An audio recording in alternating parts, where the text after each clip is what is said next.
Israeli Prime Minister Benjamin Netanyahu goes to Capitol Hill on March 3 for another round in an increasingly heated battle with the White House over Iran's nuclear ambitions.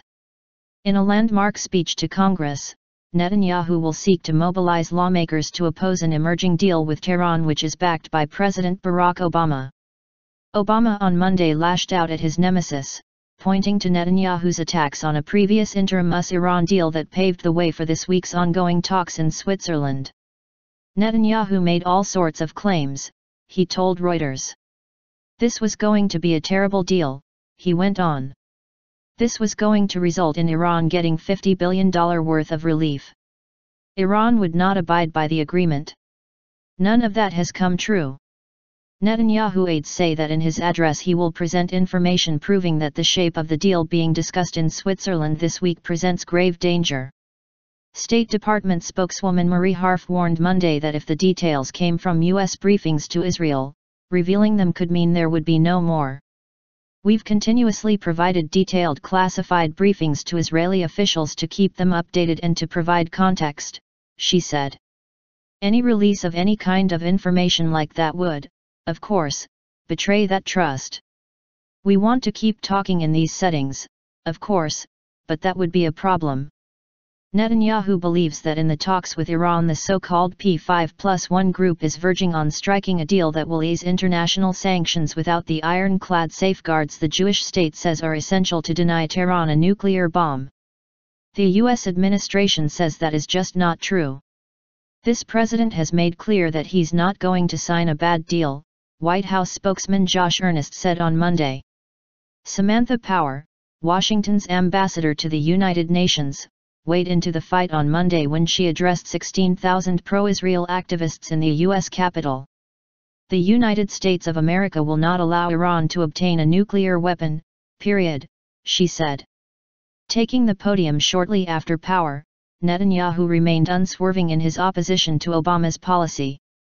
The purpose of my address to Congress tomorrow is to speak up about a potential deal with Iran that could threaten the survival of Israel, he said. My speech is not intended to show any disrespect to President Obama, he told the lobby group AIPAC's annual conference. Israel and the United States agree that Iran shouldn't have nuclear weapons. But we disagree on the best way to prevent them from developing those weapons. The row is not only about the core issues but also about the way Netanyahu and U.S. Republicans are waging the battle.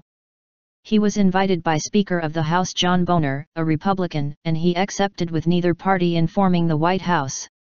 Netanyahu himself is running for a third consecutive term which would be a fourth overall in an Israeli election on March 17. Our commitments to our partnership with Israel are bedrock commitments rooted in shared fundamental values cemented through decades of bipartisan reinforcement, Power said. This partnership should never be politicized. The Israeli leader's lobbying expedition to Washington came as U.S. Secretary of State John Kerry was in Switzerland for talks with his Iranian counterpart on what would be an historic deal. But Netanyahu denied that his action had harmed the traditionally close US-Israeli alliance. Reports of the demise of the Israeli-US relations are not only premature, they're just wrong. Kerry and Iranian Foreign Minister Mohammad Javad Zarif met in a lakeside hotel for a series of sessions which are scheduled to stretch into Wednesday afternoon. The pace of the negotiations meant to rein in Iran's suspected nuclear arms program in exchange for sanctions relief has gathered pace as a March 31 deadline nears.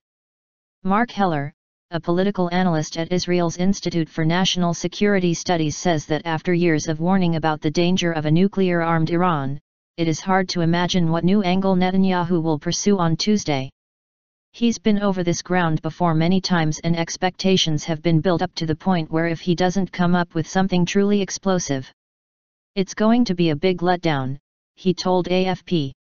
I think he's going to have to pull some kind of rabbit out of the hat and reveal some information that's not out there in the public domain, otherwise he'll just be preaching to the converted.